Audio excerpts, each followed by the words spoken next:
is the personal and official emissary of President Premier Abe of Japan. He was the one who invited me. The last time that I was invited, I was not able to make it because I declared martial law and I was very busy fixing up things. Ngayon sabi niya, i-announce ko that finally I was able to make it, and I'm very happy that I was allowed to board this huge ship. He wants the world to know that I am the first head of state to be invited to board this new ship. It was only commissioned in 2015. It's really a new one, and it's very impressive for humanitarian and war purposes. It is dedicated to humanitarian efforts, but it is also armed by missiles. State of the art, very big. Any question about the ship? Ay, ma'am, anong question mo? Kilala kita eh. Pati si... Hi. Ano isa? Good afternoon, Mr. President. Yes. Hi, sir. AC Nichols from CNN Ay, Philippines. oo. Hi, sir. Sir, can I ask a question, but it's not going to be about the ship, sir? Today we learned that the government, through the OPAP, is apparently talking to the Maute group, sir. This is... that's why nagkaroon tayo ng humanitarian pause daw for 4 hours earlier today for the rescue of trapped civilians. Does this mean, Mr. President, that we're negotiating now with the Maute group? No, I am not ready to negotiate with terrorists. We had a talk last week, and Chairman Murad of the MNLF went there and offered to help open peace channels so that the residents there who are trapped now can go out and out of the harm's way. That was what we agreed upon, and I said we can talk to anybody and everybody, including the Maute. They are the ones fighting there. They are the ones getting trouble there. So it is up to them to allow government and the other NGOs to go inside, including the church, to rescue some of the helpless civilians there. But talking about law and order, that's far from my mind. I will also inform you that I had a late talk last night with Nurmiswari, and he has offered to ask his troops of the MNLF, the able-bodied ones still, to fight with government, and I accepted the offer.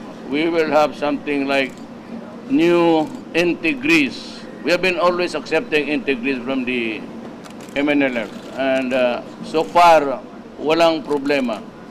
He has offered 2,000, and I said I'm willing to take in 2,000 as regular troops of the armed forces of the government. That offer also goes to the NPAs. Kayong ayaw na ninyo mag-away, I'm not asking you to join my force.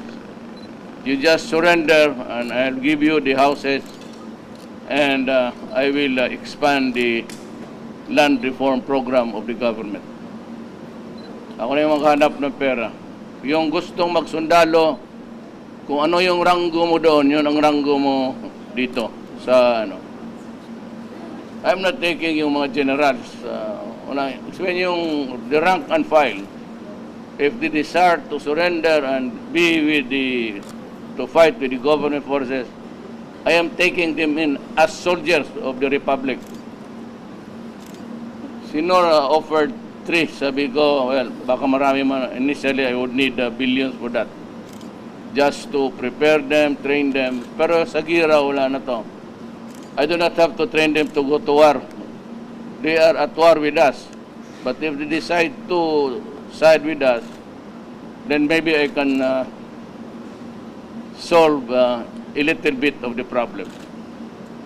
Sir, just as a follow-up dun sa Maute, sir, I'm sorry. Can you tell us a little bit about the mechanism used? And does this mean na pwede na rin pong mag-demand yung terrorists in Marawi right now? Kasi yun nga, sir, negotiations daw yung nangyayari po.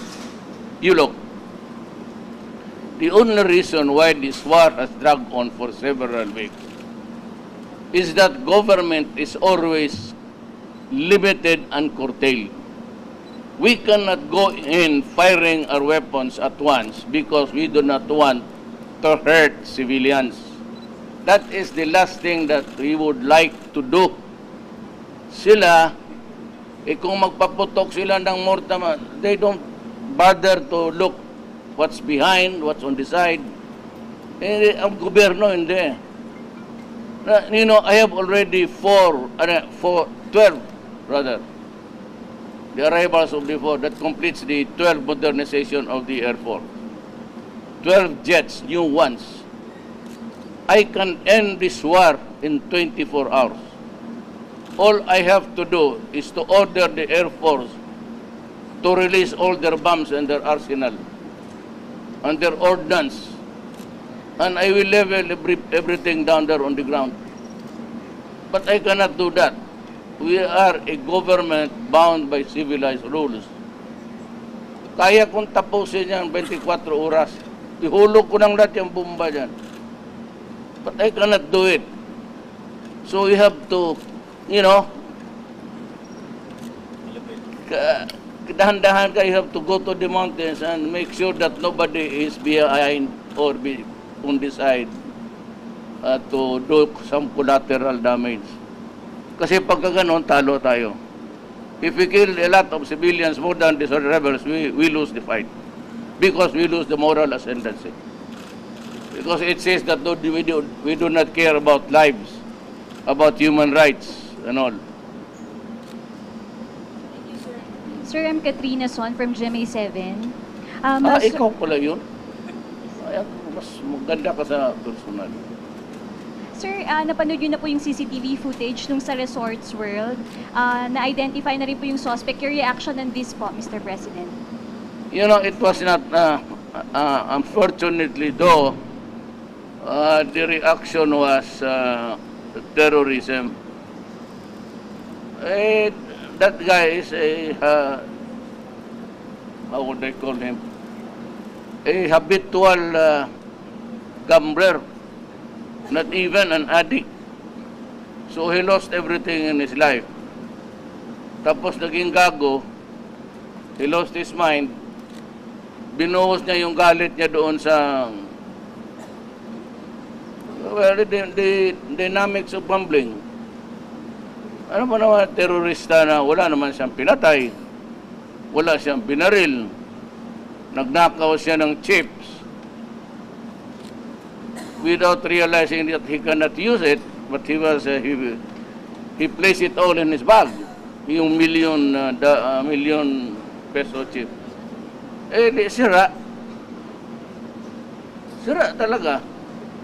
Nag-snap. The only problem is the crowds there.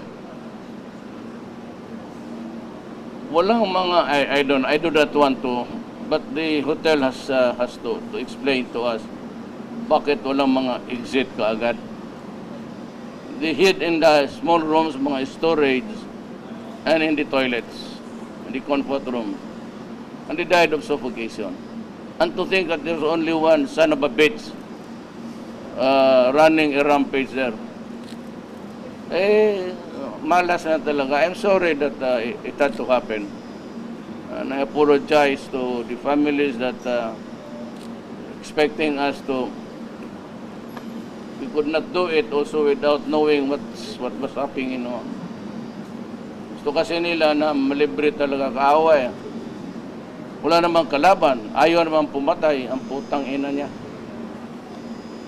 Bakit pa nagdamay ng tao? So, it's not terrorism. Yung terrorism, nasa London na yun. But it can happen. Remember this.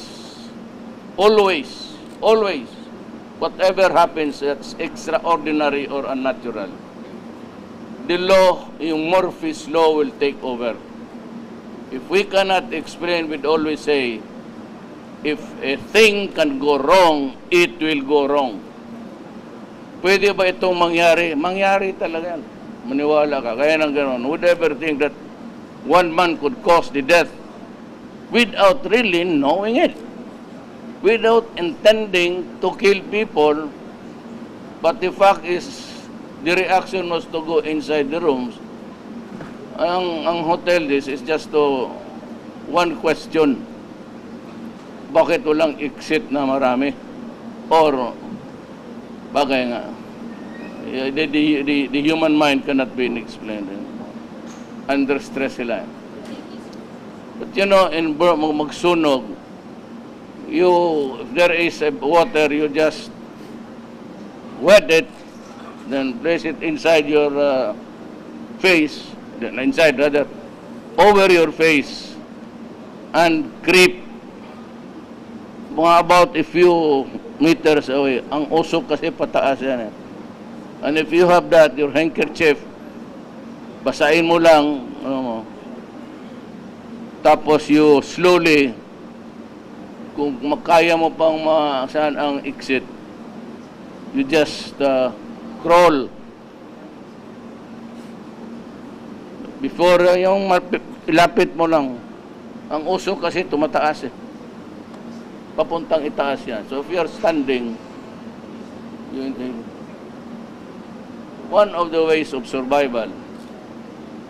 The other one is just go beside a beautiful woman. You will be safe.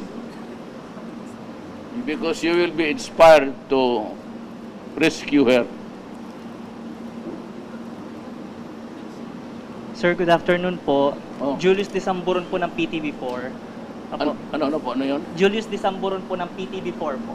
Apo. Sir, ikaw? Apo. Sir, yung stronger relations po ng Pilipinas at ng Japan, aasahan po natin yan sa mga susunod na mga buwan po at mga araw. At gayon din po with this visit, yung pong magiging tulong po ng Japan on our defense cooperation po. Not only that, Japan is historical friend. It has a long history of helping us, mostly. If you go there to Mindanao and the rest of the country, you'll find so many JICA, Japanese overseas, the national overseas. Not only that, and it has given us frigates and a lot of help.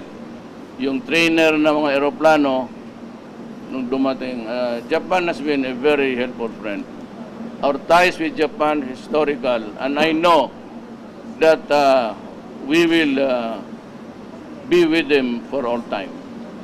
They can count on our gratitude for helping us and also our friendship to fight with them. We have so many problems in this world. And I said, we are friends, historical ones. We have a lot to say thank you to you. And I'd like Japan to know that we are a people of gratitude. Okay? Kasi mag-uwi na ako. You have a question, ma'am? Yes. Thank you po. My name is Akiko Suzuki of the Asahi Shimbun newspaper. I would like to ask you about this huge ship. The aim of Japan to send this huge ship to the Philippines is, of course, to restrain China, which is quite active these years in constructing in South China Sea. Do you fully support the idea that China's deed or activities could be, or should be at least, restrained by this kind of partnership? Yes, we are, as a matter of fact, the last time that we talked with President Xi Jinping, one of the issues that I raised was, could we have the code of conduct of the seas before the ASEAN or during the ASEAN proper itself, during it could be one of the, sa mga agenda of the different bodies, that we can discuss it and have it. I think that everybody just want to follow the resolution of one conflict in a peaceful way, and the observance of the rule of law.